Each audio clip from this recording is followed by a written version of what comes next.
Kirsten, thank you so much for being on the show. I'm so looking forward to our conversation today. Thank you for having me.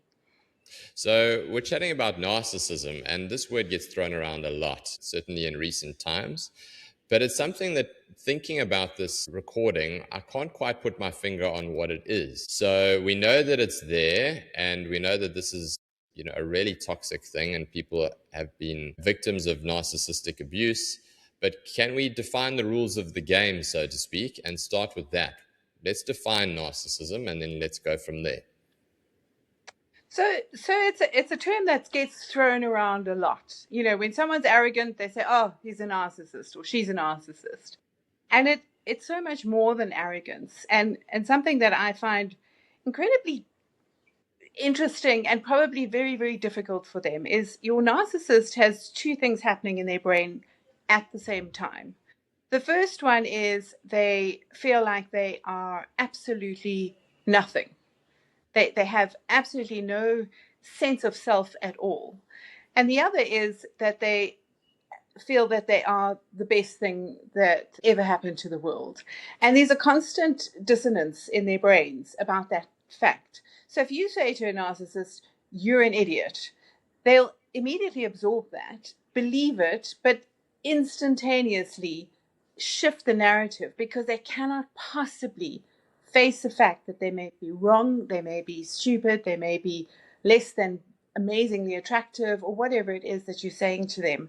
So they have this constant cognitive dissonance happening in their brain. And the other thing is they have no conscience. So physiologically, when we grow up as a kid, around about the age of 2, you start developing a conscience where you instead of not doing bad things because of the consequences, you don't do bad things because it makes you feel bad. Like you know what's right and wrong. So your average narcissist just doesn't develop that physiological thing in their brain.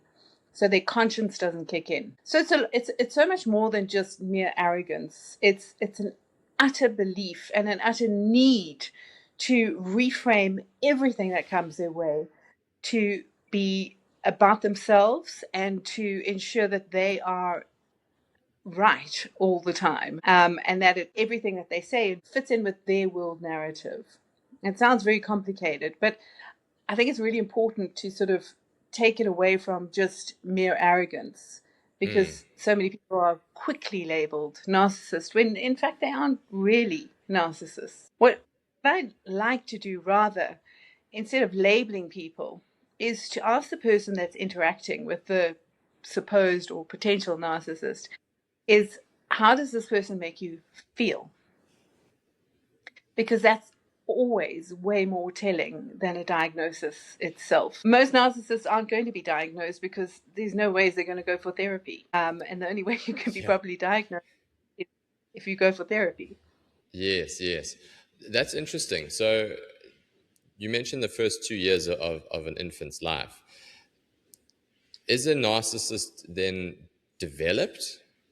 So is this something that is a result or a byproduct of them not receiving the care that's required as an infant? How does one develop into a narcissist? So I mean, that's your nature-nurture debate always. I fully believe every single one of us has the propensity to be completely nuts, but our environment does shape that. So I think that you can have narcissistic tendencies when as a nature perspective, and then nurture can then bring those out and enhance them and actually sort of layer on top of them. But I don't think that you can necessarily create completely someone who's not born with that tendency or propensity. I don't think you can create a true narcissist. Yes. Because once again, that conscious aspect comes into play. So it's always a balance. Absolutely is always a balance. But you can have a narcissist who grows up in a perfectly loving, beautiful home, who gets everything they need, and they are still a narcissist. So yeah, it's once again, it's that debate. Yeah, it's great. If we're talking to parents, don't sort of panic and think, oh my gosh, I'm going to turn my child into a narcissist. Probably not. It's doubtful.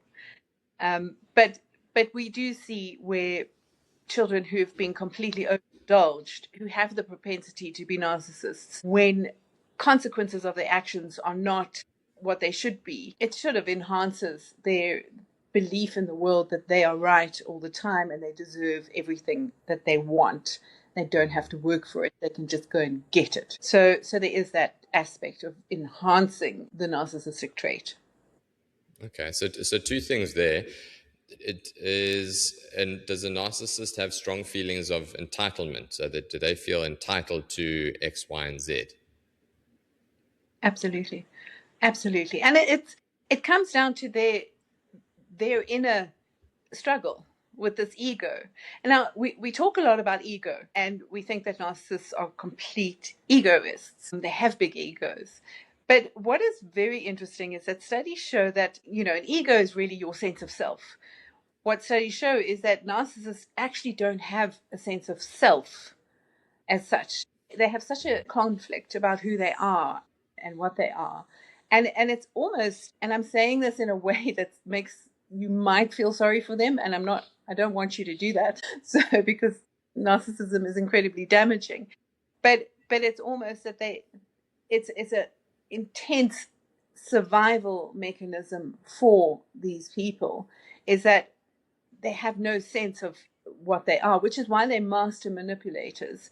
So anyone can come up to you, Clinton, and sort of be able to read what it is that you need and your likes, and they'll be able to say to you, sort of mirror to you what it is, who you are.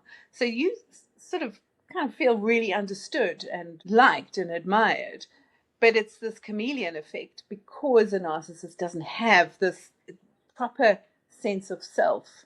So they have to consistently bring in new narratives all the time. And it's that shifting narrative that is incredibly damaging when it comes to narcissistic abuse. When you're in a relationship, it goes into gaslighting, where you will say, but you said this, or but you lied about that. And they will immediately have to, for their own ego self, convince you otherwise. And they will dismiss your pain, and they will dismiss anything that you're saying that puts them in a bad light, because they cannot, for their own survival, accept that there's anything wrong with them. Yeah, that word gaslighting comes up quite a lot in my research for this interview. What is gaslighting? Let's set the ground rules there. So it comes from a play, I think it was in the 1920s or something, and the whole premise of this thing is that the husband in the play kept turning down the gas lights in their home, making his wife eventually think that she'd gone insane. He kept denying to her, she'd say, darling, is a little bit dark in here. He said, no, what are you talking about? So he was constantly denying her truth and overlaying it with his truth. And that's really where the term comes from. And that's exactly what it is when you say to a narcissist, you have lied to me, or you approach them with anything that is your truth, they will tell you something completely different. They will dismiss everything that you say that does not fit in with their narrative, the narrative they need. And to an extent that it's kind of, I use the word insidious a lot when I'm talking about narcissism, because it's sneaky, and it just gets in there and it chips away at you. So many victims of narcissistic abuse feel like they lose themselves, and they feel like they're going a little bit nuts because they stop trusting their own truth, because it's been chipped away so much. And this is gaslighting. It's really just taking your truth and completely twisting it so you begin to doubt yourself. Yeah. And so then, if you extrapolate that out, you would think about something that is so certain, which is your love for your partner and knowing who they are.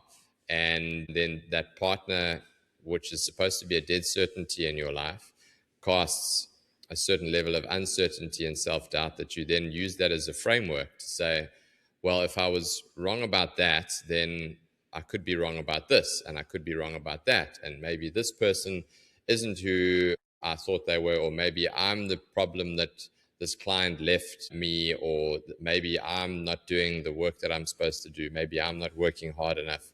It can be quite an easy mistake to make, for example, to then copy paste that self-doubt into Well, other areas of one's life. absolutely. And I think that the terrible thing about it is you end up blaming yourself as the victim. And I don't like the word victim, but as the person being abused, you doubt yourself. Because the other thing that a narcissist does is they're incredibly certain. They're very sure. They'll throw out statements in such a confident manner that you sort of, okay, they're so sure of this. And the majority of people who are abused by narcissists are empaths, okay? And that also comes into play. Because if you're an empath, you're already looking at the other person and you're saying, okay, sort of you have empathy towards them. You can put yourself in their shoes. You can understand both sides of a story, and you have a heart. You want to help people. So when somebody comes at you with absolute certainty on something, as an empath, you very often sort of sit back and examine your own truth, your own self. And that's where that doubt comes in. And, you spoke about the work situation, and it happens so much in a work situation where people are consistently undermined and consistently hurt by bosses or colleagues, sort of just fudging the truth slightly. So you end up feeling completely powerless and end up feeling useless. Whereas you possibly job situation feeling like, yeah, I'm a rock star, I can do this. Yes. And you get slowly undermined and chipped away, where you lose all your confidence. And as we know, lost your confidence, very difficult to come back from that. Yeah, I suppose that's the sneaky destructive nature that of narcissism and being in a narcissistic relationship. But what you spoke about empaths.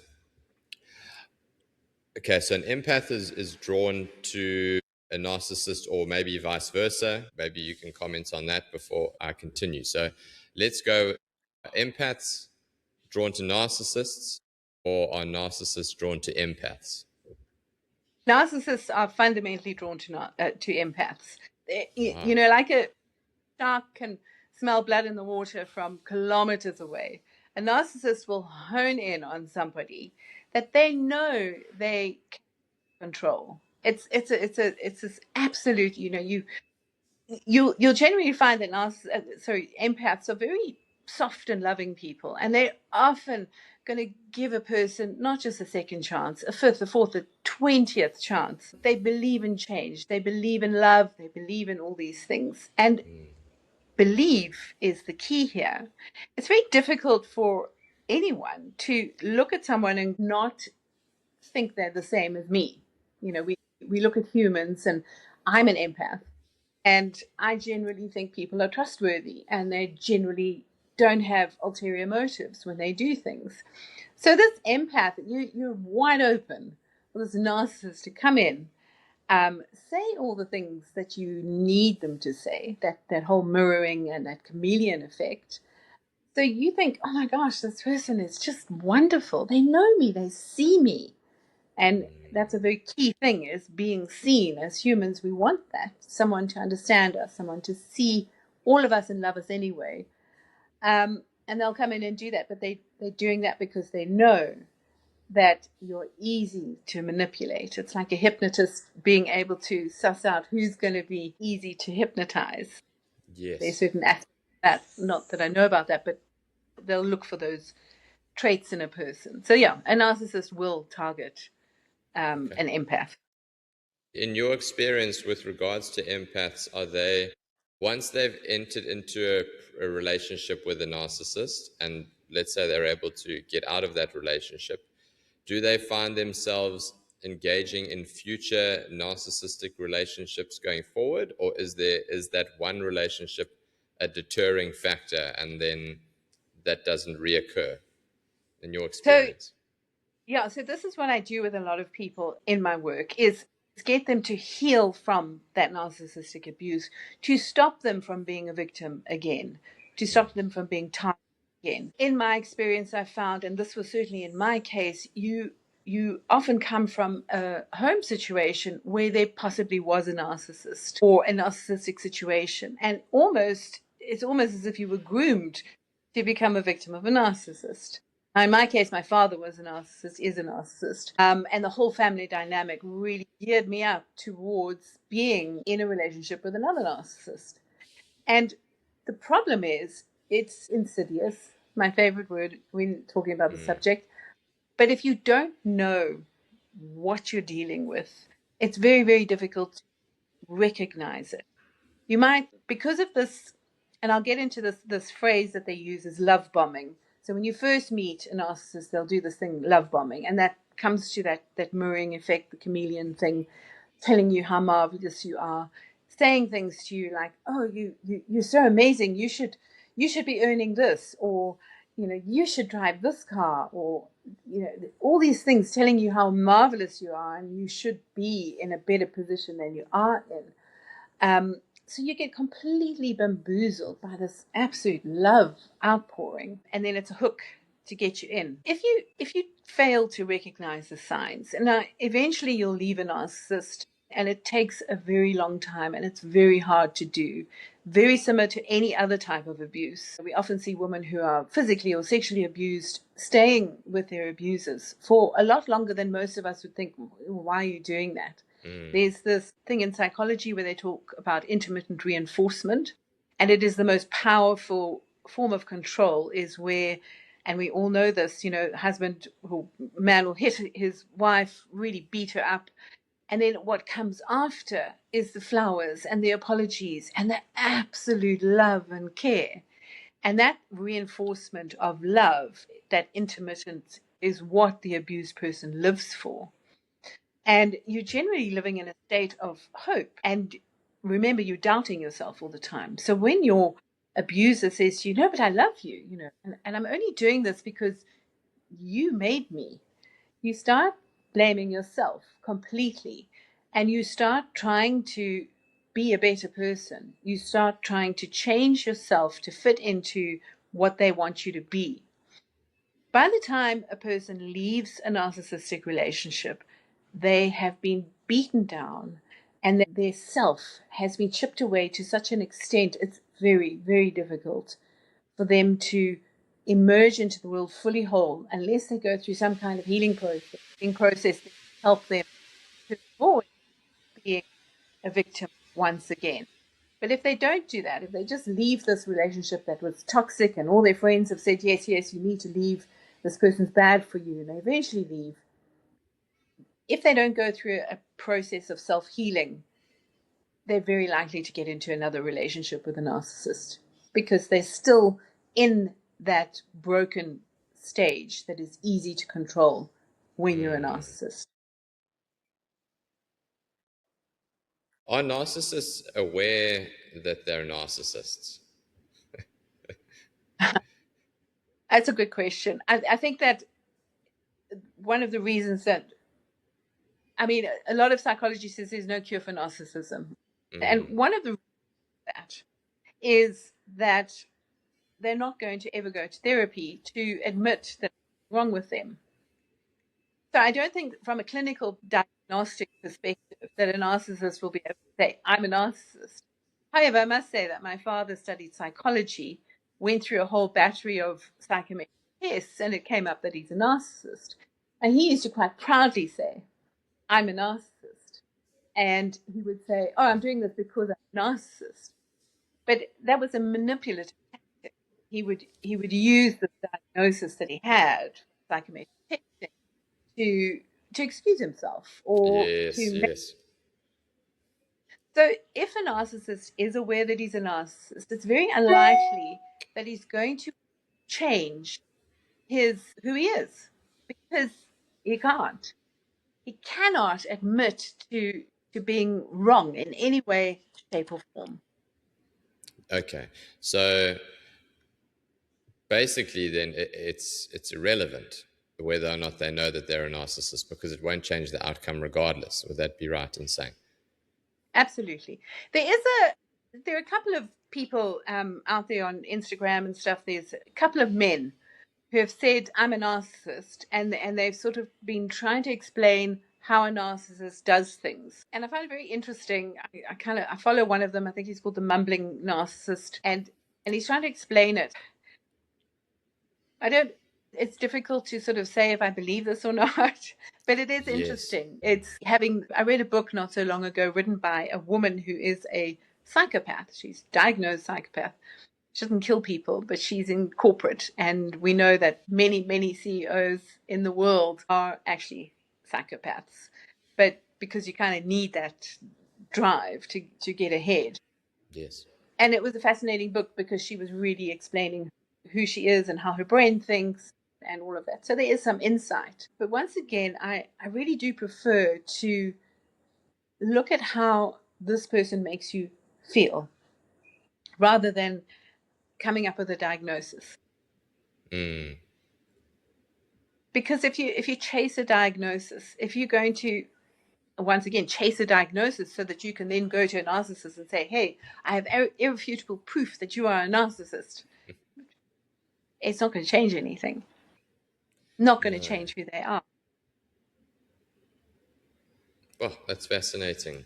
Okay, so what about, so we've referenced a number of different cases of narcissism, and when researching about it, generally speaking, when others are talking about narcissism and narcissists that they've come into contact with, it's generally phrased in the masculine, not the feminine. So that sort of made me think a little bit. Is there any research to suggest that narcissism is skewed towards a certain gender, for example?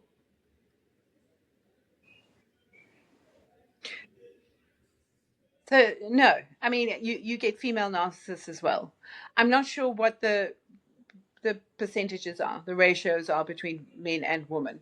I must say though that there's been a very, very interesting thing in as we moved away from the 1950s and the 1960s, for example, there were more and more people diagnosed as narcissists. So, but when you look at the 50s and 60s and before that, certainly let's just look at the 50s housewife. You know, the 1950s, men were in control. They were the ones who had all the control. Women barefoot at home and in the kitchen, pregnant, all those kinds of things. So societal mores suited the narcissist as a man, okay, because men could go out there and they could be master of the universe. They didn't have to answer to anybody. There was no accountability for anything that they did, and they had complete control of their wives. So society didn't sort of recognize narcissism. So that's one interesting. But as we become a much more equal type of society, we see more and more diagnoses, or we see more and more people coming out and people saying that person's a narcissist. I mean, it's all over. However, you asked me about women. Definitely there are female narcissists. I know two, actually. I have two in my life. Well, on the periphery of my life. And I'm actually working with a woman right now, working through her being a victim of a narcissist. And it turns out she was potentially groomed to be a victim by her own mother because her mother was a narcissist. So yeah, it's completely. When I say groomed, I mean it does sound really. You know, when you think of grooming, you think of sexual grooming and all sorts of things that be awful. But I mean, it is really awful. But you sort of primed by the way in which you had to behave as a child with your parent, mother or father, to become a victim of the next narcissist that you come across. Yeah, I don't know definitely female narcissists. What about in your experience? So again, we go back to this nature versus nurture debate. If somebody has a mother or father who is a narcissist and they've grown up in that environment, in your experience, does that make them more or less likely to become a narcissist themselves? You know, so for example, you look at certain addictive behaviors. If your parents were a smoker, that in my experience, observation, and this is like anecdotal stuff, but there's people who might take up smoking because their parents did, and there'll be people that will be completely put off smoking and that it is just the most disgusting thing. Is there anything to suggest similar sort of patterns with respect to narcissism? So it comes down to that nature nurture. Okay. So I grew up with a narcissistic parent. What I also grew up with was an empathic parent. And I want to talk about that. It's not a healthy dynamic when you have a narcissist and an empath, because what the empath does is they become something what we call an enabler, because they've been so beaten down and they've been so chipped away that they end up protecting the narcissist from the world and protecting the world from the narcissist.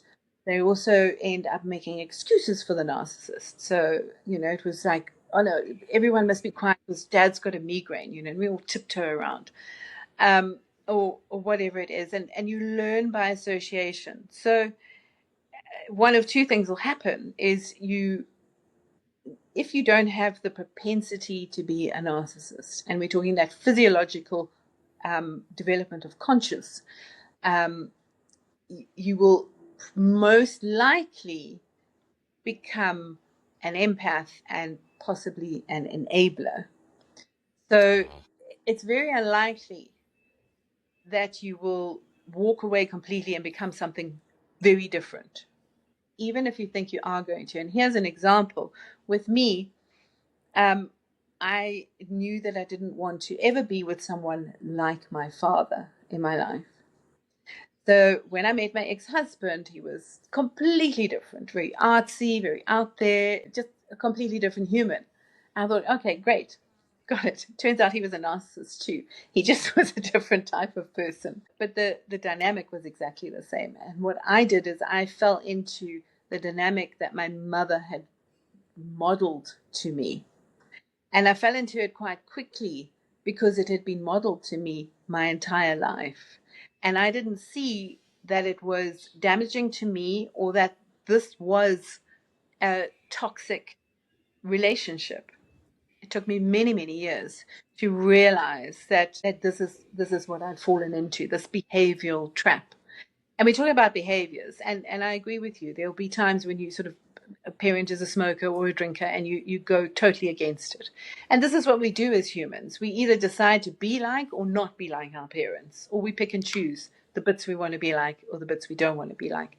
But when it comes to learned behavior, and once again that word insidious comes in, it's very subtle. It's not mother didn't say to me, this is how you must behave with a man.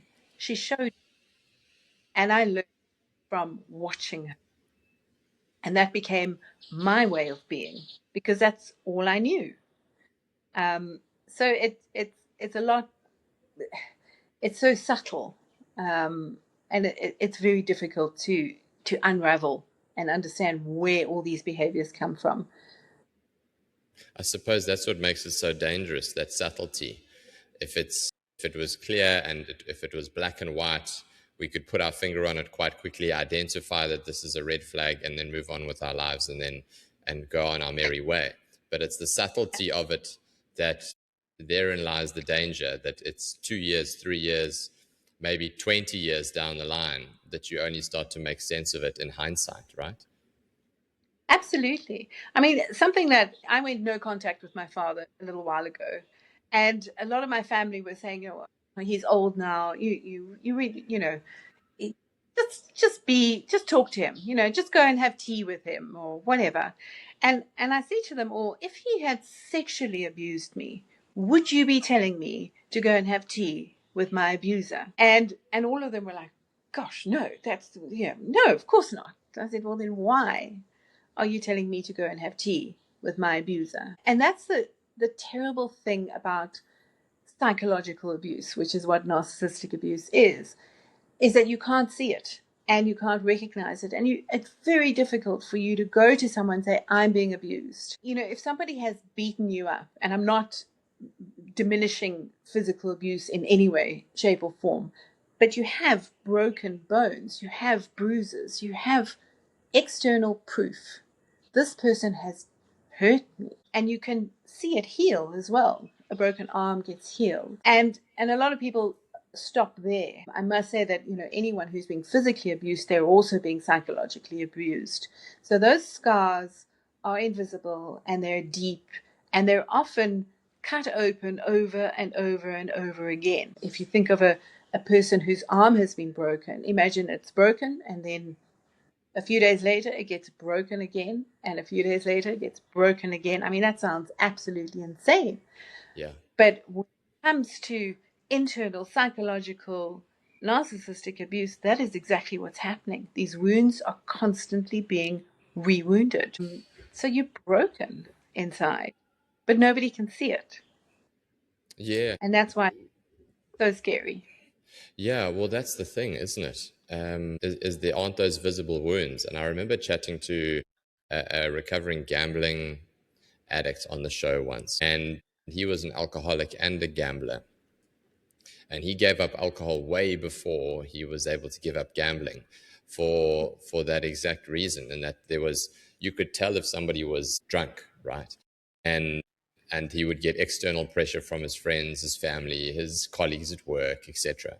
But the psychology of gambling was such that he could get away with it for 15, 20 years without anybody knowing, until such time as then the walls were closing in on him and he just couldn't get access to any more money. And then eventually he had to, one, either take his life or two, face the music and come clean.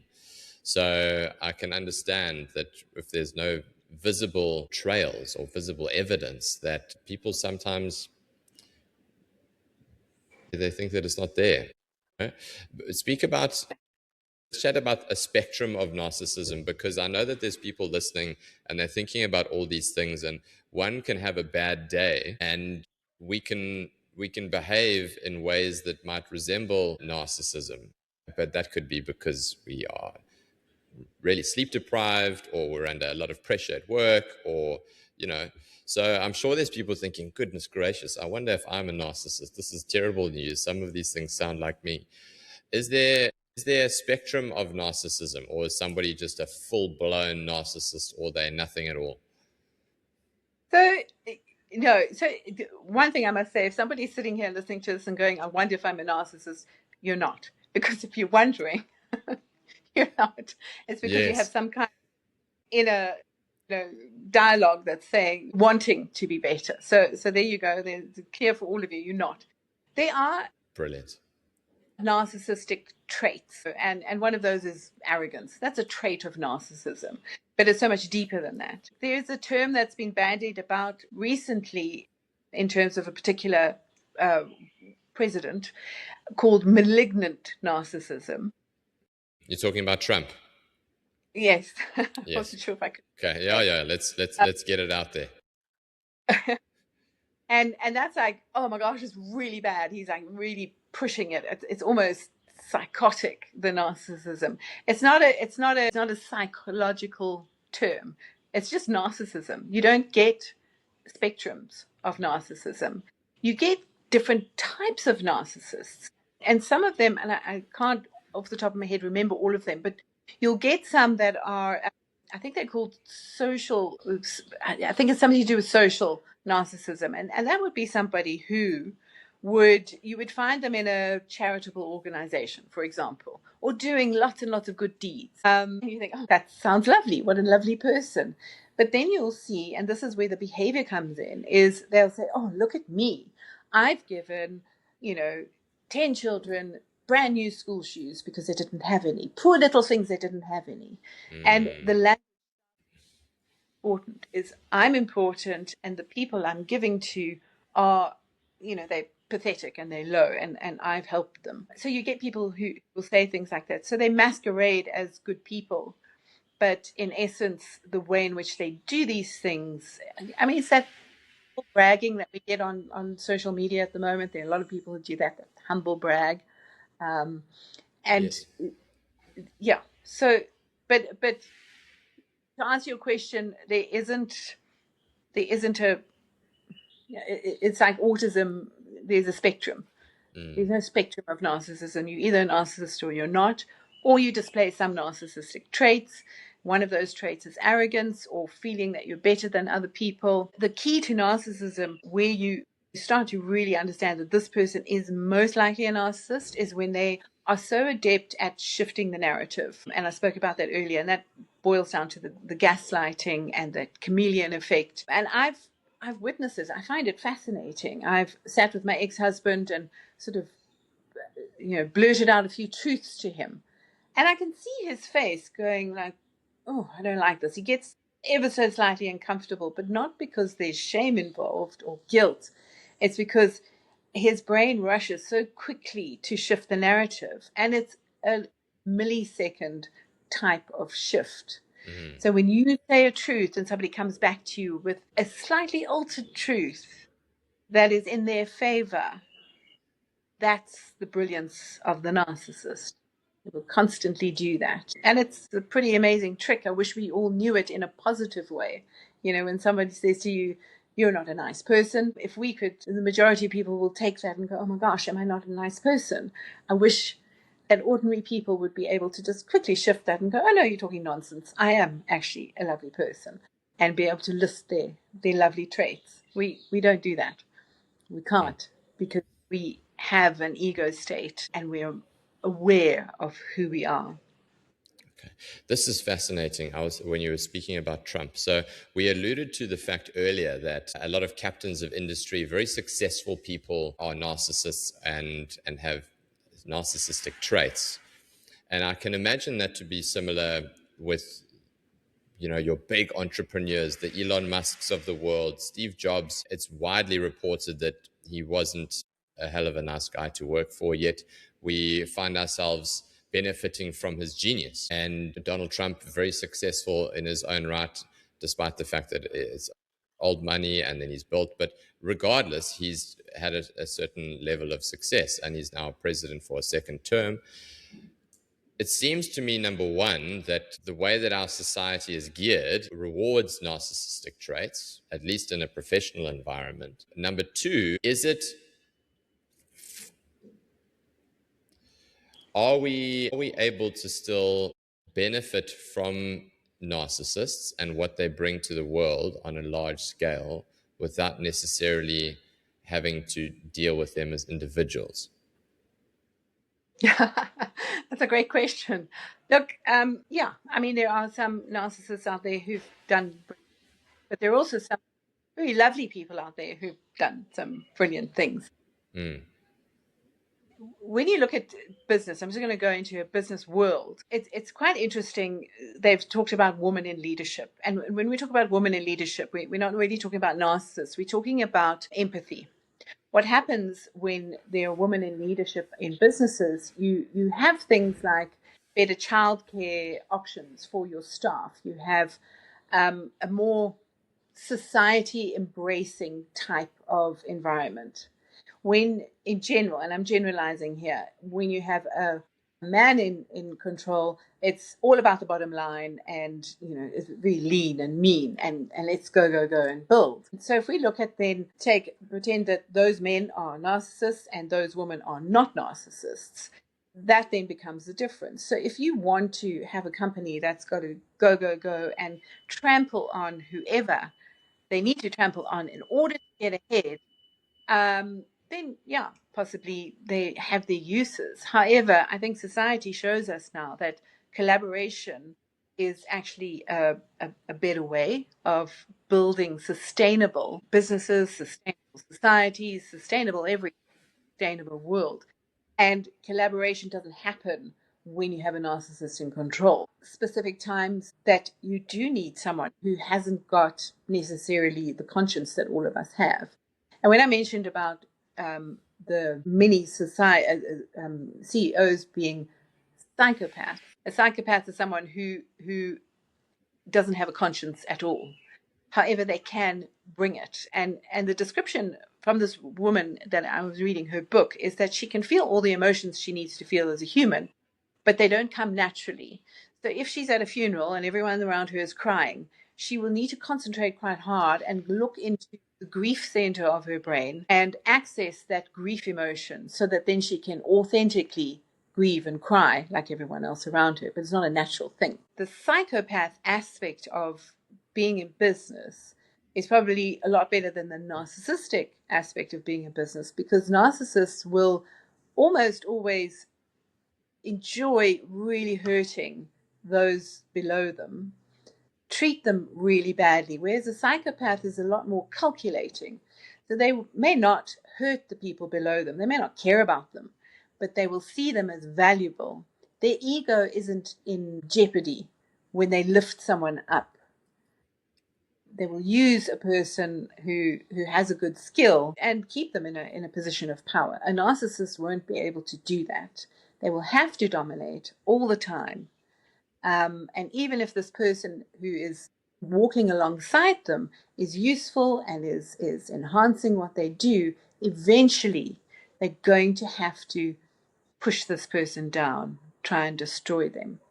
So narcissists in leading businesses, companies, etc., become destructive to the entire system, to the entire business, whatever it is they're leading, family. A psychopath, on the other hand, they might not be nice people, but they can achieve so much more, but they will keep those people who are useful and who are doing whatever is necessary to be done, even if it's good stuff. They will keep them within their power, and they won't try and destroy them. So there's the slight difference. I'd rather have a psychopath in charge of my business than a narcissist. Okay. So important to decipher between the two. Tell me, interesting one, this, I suppose. Are narcissists capable of love? So they're capable of love in the way that they love. Okay. Mm-hmm. Which is not necessarily the love that anyone actually deserves. They can love you. They love you for the way in which you feed into their narrative and their needs. So yeah. If I can interject there, so then maybe it's not a selfless love. Not at all. No. Not at all. I remember, once again, I'll use my father as an example. I only ever felt loved when I was doing what he wanted me to do. Or if I was making him look good in front of his peers or whatever, so if I excelled at something, he would be able to say, and he still does this with my siblings as well, so-and-so did this really well. So he'll act like a proud parent, but only if it reflects well on him. For example, there's no ways he would share this podcast with people. Hey, look, my podcast. Not good for him. Yes. So, yeah. My ex-husband was the same. Yeah. Maybe if we define what it means to love, I would say love in its purest form would need to be selfless, right? That would be true, pure love. It's selfless. It's loving somebody unconditionally for who they are, irrespective of what impact that may or may not have in terms of a reflection on me as an individual. So do you think that we can agree then that true love is selfless? It is. In the purest form, it is selfless. And in the purest form, it is unconditional. However, we are human. And relationship is a give and take. If you're constantly giving and not getting anything back, it exhausts you. So I think love needs to be a flow. It's a back and forth. And when we talk about selfless love, is I can love you without caring what you do for me. There becomes that selflessness. And it's like you love your children. You love them. They can be absolute brats, or they can be brilliant, and you still love them the same, either day. And that's exactly what it is. That's normal love. Okay. True love. So I would say, and I'm formulating an opinion that is my own based on the discussion that we're having now, I would say that in my opinion, if somebody had to ask me the question, are narcissists capable of love, I would then be inclined to say no. Yeah. I'm of the opinion that love is one of the key tenets of love is to be selfless And if a narcissist is incapable of being selfless, then I would then, by association, Yeah, say they're incapable of love. absolutely. According to that definition, 100%. And I agree with you. It's not love that anyone deserves. It really hinges on everything that you do that pleases them. So I guess I was being nice. No, we mustn't be nice. We must we must hang them out to dry. No, we mustn't do that either, I don't think. But I think it, what I do when I work with people who have been victims, it's quite it's a very harsh reality when somebody finally comes to terms with the fact that this person that they used to be with was a narcissist, and that everything that happened in their relationship, whether it was 20 years or 2 years, hinged on their ego and what they needed. The really hard thing is that everything becomes a lie, including the fact that whenever this person said, I love you, it wasn't true. And it's devastating. It's absolutely devastating. And which is why I frame it in that a narcissist can only love in the way in which they can love. And I then go on to qualify and say it's not good enough. But I don't want people to think that this person didn't have any care whatsoever for them, because I think there is some sort of care, even if it is completely skewed. Because devastating. Imagine being I was in a marriage for 25 years, and I know and I acknowledge everything was a lie. And I'm free from that, and I'm okay with it now. But it's hard. It's really, really hard to accept. Especially when you've already been so diminished in your own self-worth because of that relationship.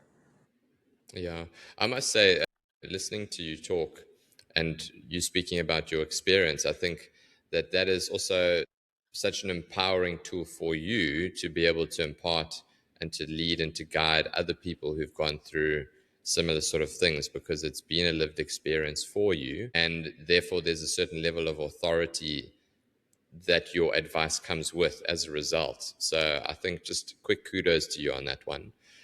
Let's chat about the people who are dealing currently with a narcissist. What advice do you have if somebody's listening to this and they're like, man, I suspected my wife or my girlfriend or my husband or my boyfriend is a narcissist, or my parents? How does one go about dealing and engaging with these people? Because now, if you've had that realization, it's unavoidable now. You're currently living with them. It's almost inevitably somebody that's very close to you. So how does one go about dealing with a narcissist? So, I've written a book on healing from narcissistic abuse, and I have a chapter on this. And the chapter is titled Run, Baby, Run. But it's not that easy. I think the realization is incredibly important. When you realize that this person is a narcissist, or I suspect that this person is a narcissist, do research, deep dive, find out exactly what a narcissist is, and have a look. I have a checklist in terms of how does this person make you feel, because that's very important. Once again, I said, you don't have to diagnose, you just need to know how this person makes you feel. And if you're constantly doubting yourself, and if you're feeling less than good enough for anything at all, this person is diminishing you completely. If you feel you've lost your voice, my advice is to run. But that's not easy. There's so many situations where you can't run. But what you then need to start doing is trying to get your voice back, trying to dig deep and learn how to trust yourself again.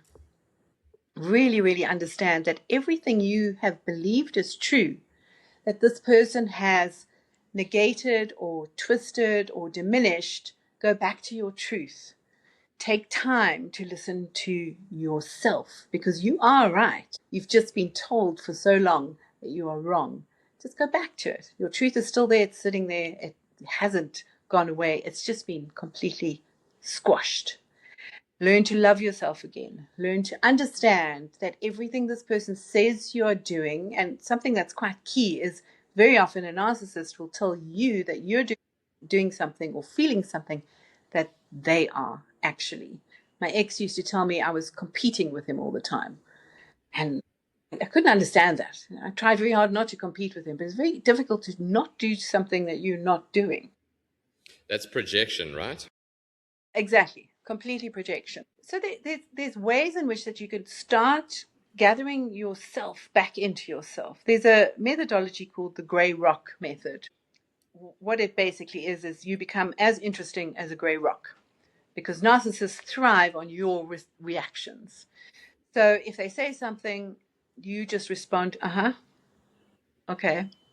No argument, no nothing. You just become this, you're as interesting as a grey rock. There's nothing about you. And then they stop figuring out where your buttons are. Because then they keep pushing these buttons that used to make you freak out or sad or run away or explode. And you just, okay, right, all right. And you don't offer anything else at all. You just become completely boring. That's one way to get a narcissist to lose interest in you, because they are not getting the rise that they thrive on. They're not getting the control that they seek when you just completely. So if you can't physically leave, emotionally leave, and start loving yourself more than you have tried to love this person out of the way that they are to you. Because that's what empaths do. We love and we love and we love and we believe, we hope that if I give this person enough love, they will love me back. Start internalizing that hope so that you can start building yourself up to give yourself the strength to be able to walk away. Because ultimately, you have to walk away, because they will not change. And that's an absolute key. A narcissist will not change. A narcissist will not be healed. They will always be who they are. And it's sad. There's almost anything that you can heal in therapy. Narcissism is not one of them.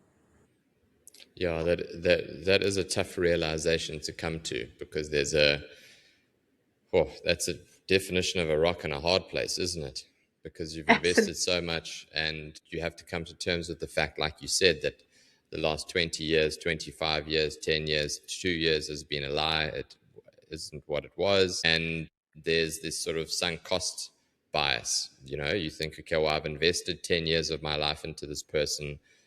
I don't want that to be in vain. I don't want that to be for nothing. So it's easier to just give the person another chance, in the hope, you've used the word hope quite a lot, in the hope that they all of a sudden change or see the light or show appreciation. And yeah, so it must be a tremendously difficult thing. I can only imagine. What about emotional blackmail? Is that something that narcissists tend to do as well? Absolutely. They'll blackmail you with anything they can, whether it's emotions or money or whatever it is. Blackmail definitely comes into it. And it's they've got they've got dirt on you, whether it's real or perceived. It doesn't matter. They'll say to you, "Oh, well, nobody will ever love you the way I love you. You look at you. You've let yourself go. You're a bit fat now." Or look at your face. Who's going to want you now? And they'll diminish and diminish and diminish. And this is what any abuser does, whether it's physical, sexual, or emotional abuse. It's constant diminishing of you and saying, I am the only person. You should be grateful to me because I still love you. And that's so Which hard to implies leave. that you're almost unlovable, right? Absolutely. It breaks your self-esteem completely, to the extent that there's no ways you feel like you're able to go out there, even if it's in a work situation. If you've been in a narcissistic, toxic environment at work, trying to find another job is really hard, because you don't believe that you actually have the skills that you have. So yeah, it's tough. What about some final words for somebody who's listening to this and they're going through this thing? They are right in the eye of the storm, and they're trying to take stock of their life, and they can't seem to find or see a way out of it, despite the fact that they've now become aware of the situation that they find themselves in. If you can leave them with a parting message, what would you say to somebody like that? Well, something that I think is very important for people to know is it's not your fault. A lot of people feel complicit in their own abuse because they have participated in it. It's not your fault. You do not deserve this. You were targeted and you deserve so much better. And you have the strength, you have the truth, you have everything inside you that you need in order to forge a beautiful life without this person pulling you down. Whatever situation you're in right now, and I know most of the time it feels completely hopeless, there is hope. And where that hope lies is inside you. You have that strength. And wherever you draw it from, whether it's spiritually or from friends, family, be honest with anyone that you can be honest with.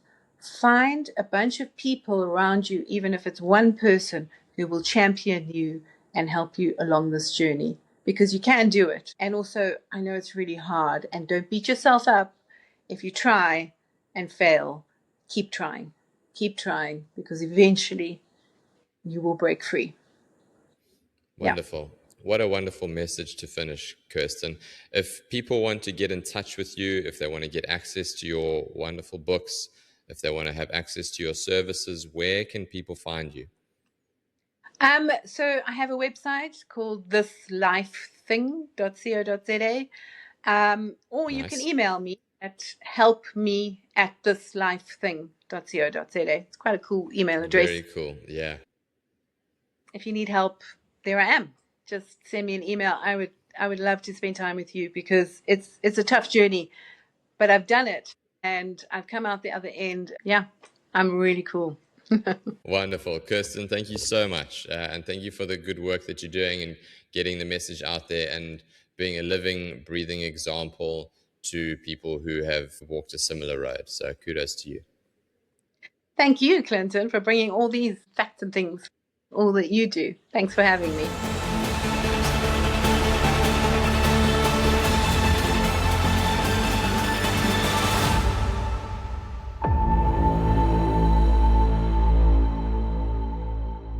Hey everyone. A huge amount of work and effort goes into producing this podcast, whether it's from the research going into the episode, whether it's finding the guests coming to the location or them being online, to producing the content, edited and putting it in a format that is conducive to your ears and your eyes. And it goes a really, really long way if you can just do me one thing in return for this free content: share it. Share it far and wide, and if you find an episode useful, send it to someone who might feel the same way. That's all. Thanks a million. See you next week.